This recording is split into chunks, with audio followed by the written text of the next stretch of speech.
Meu nome é Lídia, eu sou do primeiro ano B e eu vou falar sobre a biografia de Aleijadinho.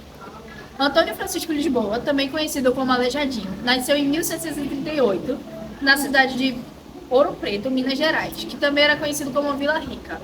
Ele era filho de um arquiteto chamado Manuel Francisco Lisboa e uma escrava chamada Isabel.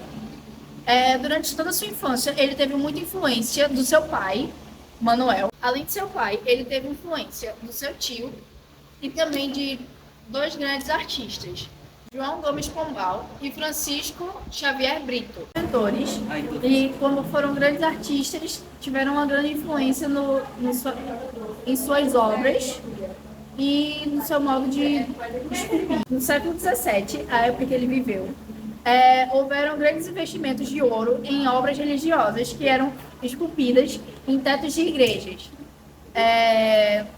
Com isso, Antônio Francisco recebeu várias encomendas, já que ele fazia suas obras por encomenda, recebeu grandes encomendas de obras que ele tinha que fazer nesses tetos, que foram feitas na cidade de Ouro Preto mesmo. Essas igrejas que tinham essas obras dele estavam no estilo rococó e no estilo barroco. Com isto, por causa da grande demanda, ele abriu sua própria oficina, que de início ele também não foi muito reconhecido, mesmo tendo grandes obras, por ser uma pessoa mestiça, ser filho de uma pessoa branca e uma escrava. Em 1777, apareceram os primeiros sinais de sífilis ou lepra. Por causa da lepra ou da sífilis, que não foi definida qual foi a doença que ele teve, ele teve que andar de joelhos, pois suas pernas e braços foram afetados. E mesmo tendo essas dificuldades, ele não parou de produzir suas obras, tendo que amarrar os instrumentos em seus punhos. Aleijadinho morreu em 1814, na cidade de Ouro Preto, com as consequências da lepra ou sífilis que foi citada. Ele morreu em 1814, com as consequências da lepra ou sífilis que foi citada anteriormente, na cidade de Ouro Preto. Oi, meu nome é Luana, sou do primeiro ano B e vou estar apresentando um trabalho sobre Aleijadinho. Também conhecido como Antônio Francisco Lisboa, foi um arquiteto e artista que viveu no século XVI aqui no Brasil, representando o estilo barroco e também do rococó. O grupo decidiu fazer um breve resumo de algumas de suas principais obras que contribuíram para a história e para o conhecimento arquitetônico tanto do Brasil quanto do mundo.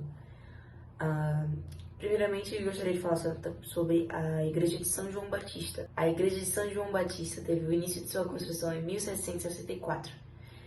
A Igreja de São João Batista foi o que marcou o início da carreira de Aleijadinho, onde ele conseguiu se tornar mais visível aos olhos do público da época.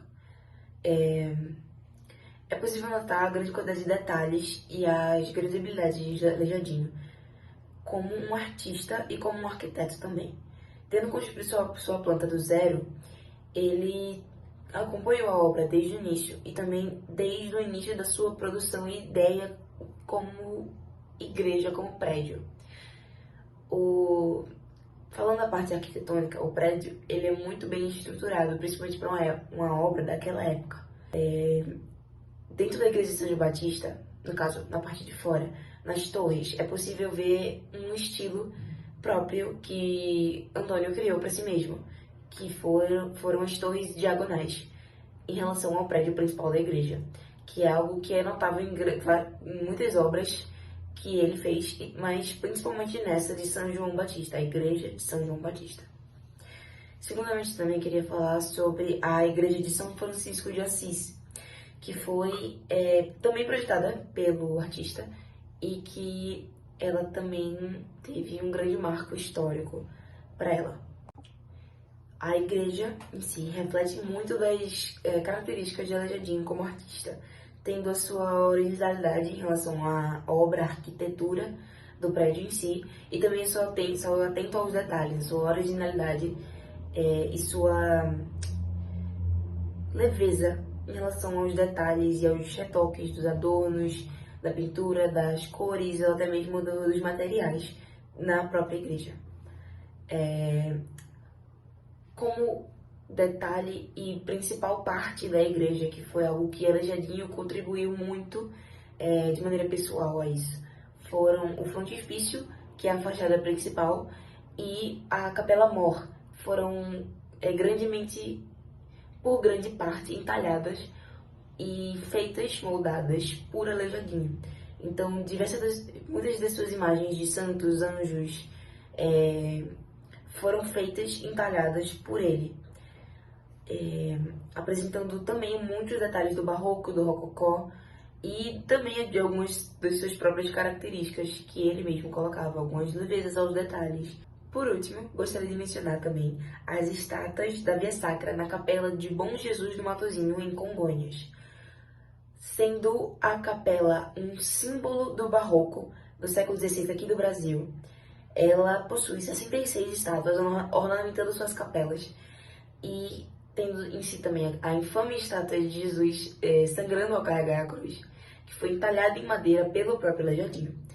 Ela tem as suas principais estátuas e a principal contribuição de Aleijadinho, considerada até hoje uma das suas principais obras, algo que ele é muito famoso por. São as estátuas dos 12 profetas na sede principal da capela de São Jesus, na capela do Bom Jesus de Matozinho. São consideradas obras extremamente detalhadas, com uma grande leveza, mas também uma forte impressão. São obras entalhadas em pedra de sabão. Foi algo que na época, de fato, chocou as pessoas ao ver a qualidade das estátuas em si e também as técnicas de entalhamento que Aleijadinho usou para fazer as mesmas, tendo tanto, como mencionei anteriormente, tanto a leveza dos toques, dos detalhes, mas também a forte impressão que as estátuas trazem a si, dentro daquela presença de imponência diante de você, dos 12 profetas, que representavam a volta de Jesus antes da Via Sacra, que é representada nas capelas do Bom Jesus de Matozinho, que também foram entalhadas por Aleijadinho e alguns de seus ajudantes. Isso. Boa tarde, eu vou fazer a conclusão sobre os temas passados anteriormente. Com sua biografia e suas obras já expostas, imagino eu, concluímos que Aleijadinho foi um dos artistas mais importantes do barroco brasileiro. Suas obras se destacam por terem uma expressividade acentuada, olhos amendoados, pupilas planas e bocas entreabertas. Aleijadinho também dedicou toda a sua vida a criações de esculturas, de retábulos, de altares, de fachadas, de igreja e outras artes sacras. Aleijadinho também é considerado o maior artista e arquiteto brasileiro da época colonial brasileira. Oi, meu nome é Leonardo, sou do primeiro B e vou falar sobre Barroco Aleijadinho.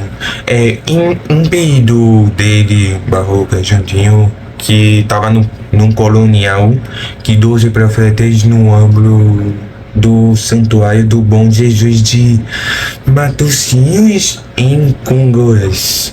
Foi construído por Aleijadinho entre 1800 e 1805, portanto sua vida abrangeu um século XVIII, que foi uma época em que o estilo barroco estava em seu range, e no Brasil especialmente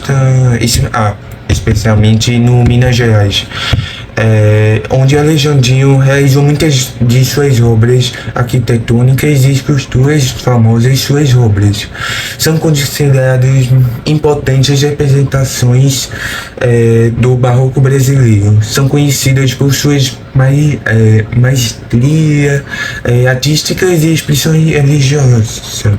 E a outra, vamos falar sobre quais os elementos artísticos do barroco e do rodoco. O rodoco surgiu na França durante 18 também, século, no contexto iluminismo. A arte rodoco ornamental, possui cores claras, linhas sinuosas, valoriza a beleza. Só que ao contrário do Rococó e do Barrocos, ele apresenta as cores meio escuros e além do feísmo. E os elementos desse barroco aleijadinho são pedras, sabão e centro rosas. Foram as duas principais matérias-primas que utilizaram pelo artista em suas obras. Em geral, as obras de Aleijadinho são incluídas no barroco, no mineiro, mas há historiadores da arte apontam que os detalhes delas remetem mais ao rococó. E essa é a minha parte.